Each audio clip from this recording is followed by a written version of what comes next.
کیونکہ ایک اور طوفان آنے والا ہوگا جس کا نام ہے یاجوج و ماجوج۔ یہ وہ قوم ہے جس کا ذکر قرآن میں بھی آیا، جسے زوال قرنین نے ایک بڑی دیوار کے پیچھے قید کیا، جن کے فتنے سے خود نبی ہے کریم بھی اللہ رب العزت سے پناہ مانگا کرتے تھے۔ یہ کون لوگ ہیں، کہاں ہیں، کب نکلیں گے اور کیا کریں گے؟ یہ سب سنو، غور سے سنو، دل سے سنو۔ یہ انسانوں ہیں ہی کی ایک نسل ہے، لیکن ان کی تعداد، طاقت اور وحشت انسانوں سے کئی گنا زیادہ ہے۔ یہ درندوں کی طرح ہوں گے، کھانے پینے میں، لڑائی میں، بربادی میں، یہ کسی چیز کو باقی نہیں چھوڑیں گے۔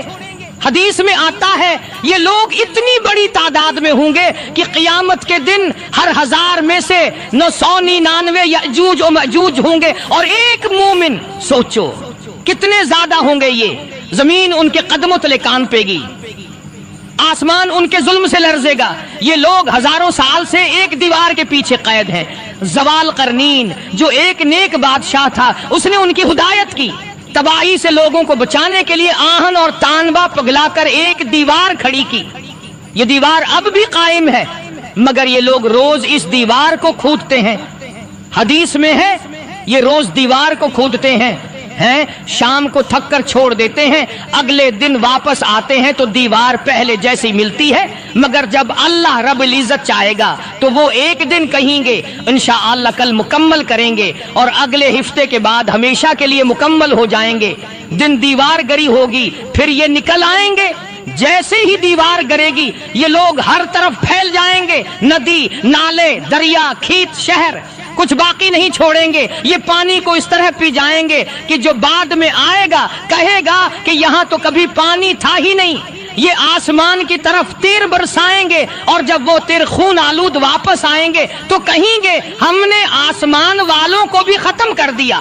ان کا فتنہ ایسا ہوگا کہ حضرت عیسی علیہ السلام جو اس وقت زمین پر موجود ہوں گے، اہل ایمان کو لے کر پہاڑوں پر پناہ لیں گے۔ جب زمین یاجوج و ماجوج سے بھر جائے گی، اللہ رب العزت ایک کیڑا نازل کرے گا جو ان کی گردنوں میں لگے گا، اور ایک ہی رات میں سب مر جائیں گے۔ زمین لاشوں سے بھر جائے گی، بدبو سے کوئی سانس نہیں لے سکے گا۔ پھر پرندے آئیں گے، لاشوں کو اٹھا کر لے جائیں گے، زمین دھو دی جائے گی، ہوا بدل دی جائے گی، اور پھر دنیا کو کچھ وقت کے لیے سکون ملے گا۔ نہیں، یہ صرف قصے نہیں بلکہ وارننگ ہے، آگاہی ہے۔ دجال کا فتنہ ہو یا یاجوج و ماجوج کا طوفان، یہ سب تبھی ابھرتے ہیں جب دنیا دین سے دور ہو جائے، جب قرآن بند ہو جائے، جب مسجدیں ویران ہوں، جب نفس کا پجاری انسان حق سے منہ موڑ لے۔ تو اگر آج بھی آنکھ نہ کھولی، اگر آج بھی قرآن کو نہ تھاما، اگر آج بھی توبہ نہ کی، تو کل ہم صرف سننے والے نہیں ہوں گے، ہم اس فتنے کا شکار بھی ہوں گے۔ میرے محترم سامعین، جب ہم قیامت کی نشانیوں پر نظر ڈالتے ہیں تو ایک بہت ہی خطرناک اور دردناک نشانی ہمیں نظر آتی ہے، اور وہ ہے علم کا اٹھا لیا جانا۔